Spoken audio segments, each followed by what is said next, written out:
السلام علیکم ورحمۃ اللہ وبرکاتہ۔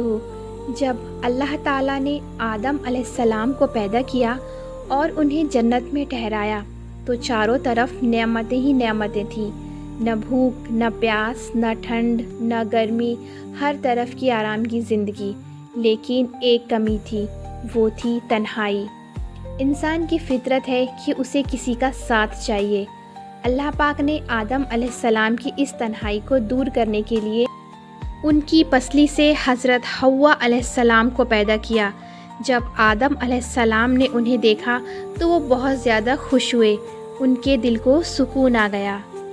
اب آدم اور حوا علیہ السلام دونوں جنت میں رہتے، نعمتوں کا مزہ لیتے، ہر طرف کے پھل، ہر طرح کی رحمتیں ان کے لیے کھلی ہوئی تھیں۔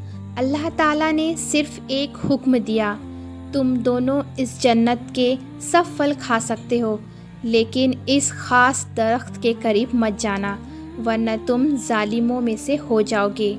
یہ تھی ابلیس، جو پہلے سے جلن اور گھمنڈ میں تھا۔ اس نے ٹھان لیا کہ اب آدم اور اس کی نسل کو گمراہ کرے گا۔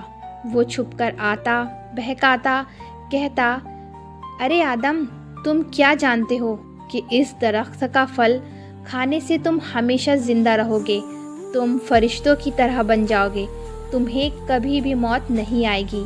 وہ قسمیں کھا کر کہتا کہ میں تمہارا بھلا چاہتا ہوں۔ آدم اور حوا علیہ السلام پہلے تو سنبھلتے رہے، جیسے ہی انہوں نے اس درخت کا پھل چکھا، ان کے جسم سے کپڑے غائب ہو گئے۔ وہ دوڑ کر جنت کے پتوں سے اپنے جسم کو ڈھکنے لگے، کیونکہ پہلے ان کا جسم جنت کے کپڑوں سے ڈھکا ہوا تھا۔ ان کے دل میں شرم اور پچھتاوا بھر گیا۔ پھر اللہ نے پکارا، کیا میں نے تمہیں اس درخت سے منع نہیں کیا تھا؟ اور کیا میں نے تمہیں نہیں کہا تھا کہ شیطان تمہارا کھلا دشمن ہے؟ آدم اور حوا دونوں رونے لگے، توبہ کرنے لگے، اے ہمارے رب، ہم نے اپنی جانوں پر ظلم کیا، اگر تو ہمیں معاف نہ کرے گا، رحمت نہ کرے گا تو ہم برباد ہو جائیں گے۔ اللہ تعالیٰ نے ان کی توبہ سن لی، مگر فیصلہ کر دیا کہ اب انہیں دنیا میں بھیجا جائے گا۔ اب تم سب یہاں سے نیچے اتر جاؤ۔ اللہ نے فرمایا، ایک دوسرے کے دشمن بن کر رہو گے، زمین تمہارا ٹھکانہ ہوگا، وہاں کچھ وقت گزارو گے، پھر میری طرف لوٹنا ہے۔ یوں آدم اور حوا علیہ السلام کو جنت سے دنیا میں اتار دیا گیا۔ کوئی ہندوستان میں، کوئی عرب میں اترا۔ پھر وہ دونوں ایک دوسرے کو ڈھونڈتے رہے اور آخرکار ایک جگہ ملے۔ اب اصل امتحان شروع ہوا۔ دنیا میں بھوک پیاس تھی، محنت کرنی تھی، کھیت جوتنا تھا، پسینہ بہانا تھا، لیکن اللہ نے انہیں سکھایا کہ کیسے زمین پر زندگی گزارنی ہے۔ آدم علیہ السلام کو اللہ نے نبوت دی، وہ اپنی اولاد کو توحید کا پیغام دیتے رہے، ان کے انسانیت کی نسل بڑھی اور دنیا آباد ہوئی۔ اب میں آپ کو یہ بتانا چاہتی ہوں کہ آدم علیہ السلام اور حوا علیہ السلام جب زمین پر الگ الگ جگہ اتارے گئے تو وہ دونوں کہاں ملے؟ جب آدم علیہ السلام کو ہندوستان کی سرزمین پر اتارا گیا اور حضرت حوا علیہ السلام کو عرب کی سرزمین پر، تو دونوں تنہا ہو گئے۔ وہ ایک دوسرے کو پکارتے، تلاش کرتے۔ روایتوں میں آتا ہے کہ سالوں سال کی تلاش کے بعد وہ دونوں آخرکار جبل عرفات، جو سعودی عرب میں ہے، وہاں ملے۔ آج بھی اس جگہ کو عرفات کہتے ہیں، یعنی پہچان لینا۔ وہاں دونوں ملے اور پھر دونوں نے اللہ کے سامنے توبہ کی اور شکر ادا کیا۔ جنت میں تو سب کچھ آسانی سے مل جاتا تھا، لیکن دنیا میں محنت کرنی پڑتی تھی۔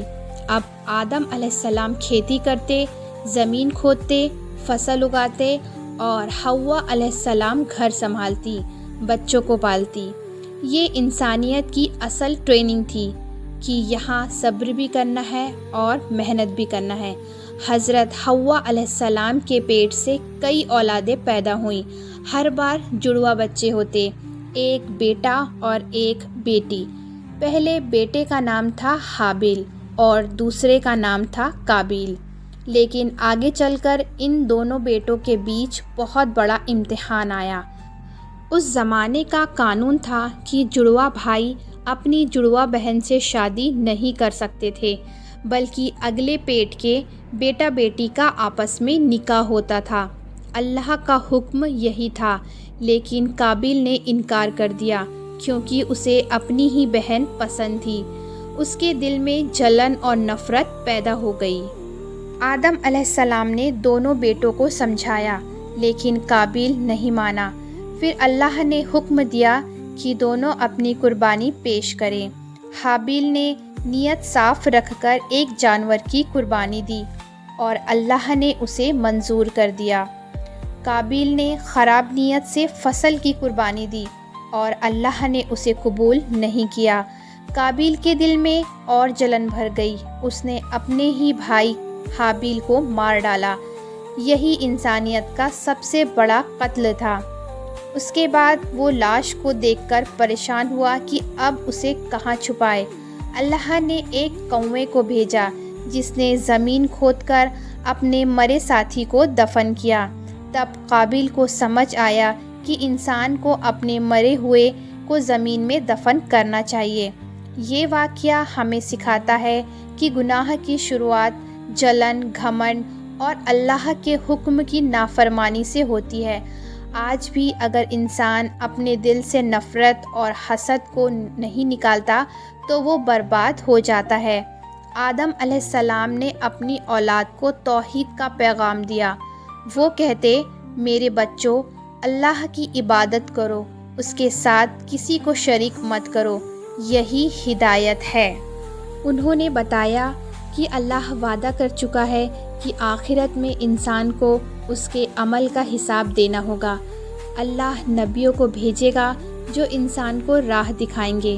آدم علیہ السلام کی عمر لگ بھگ 1000 سال بتائی جاتی ہے۔ انہوں نے اپنی زندگی کے آخر میں اپنے بیٹے شیش علیہ السلام کو نبوت سونپی۔ تو میرے بھائیوں اور بہنوں، یہ قصہ ہمیں 2 بڑی باتیں سکھاتا ہے۔ صبر اور محنت۔ دنیا میں رہنا ہے تو تنہائی، محنت اور مشکلوں کا سامنا کرنا ہوگا۔ حسد اور نافرمانی سے بچنا، کیونکہ یہی پہلا گناہ تھا جس نے انسانیت کو برباد کی طرف ڈھکیل دیا۔ اور سب سے اہم سبق، توبہ کرنے والا کبھی ناکام نہیں ہوتا۔ آدم علیہ السلام کی توبہ قبول ہوئی، ہماری توبہ بھی ضرور قبول ہوگی اگر ہم دل سے واپس لوٹ آئیں۔ اور میں آپ سے ایک سوال کرنا چاہتی ہوں اور چاہتی ہوں کہ اس کا جواب آپ مجھے کمنٹس میں دیں۔ جب آدم علیہ السلام نے اس دنیا سے پردہ فرمایا تب ان کی عمر مبارک 1000 سال تھی، اور حضرت حوا علیہ السلام کی عمر مبارک کتنی تھی؟ آپ مجھے یہ کمنٹ میں ضرور بتائیے گا۔ السلام علیکم ورحمۃ اللہ وبرکاتہ۔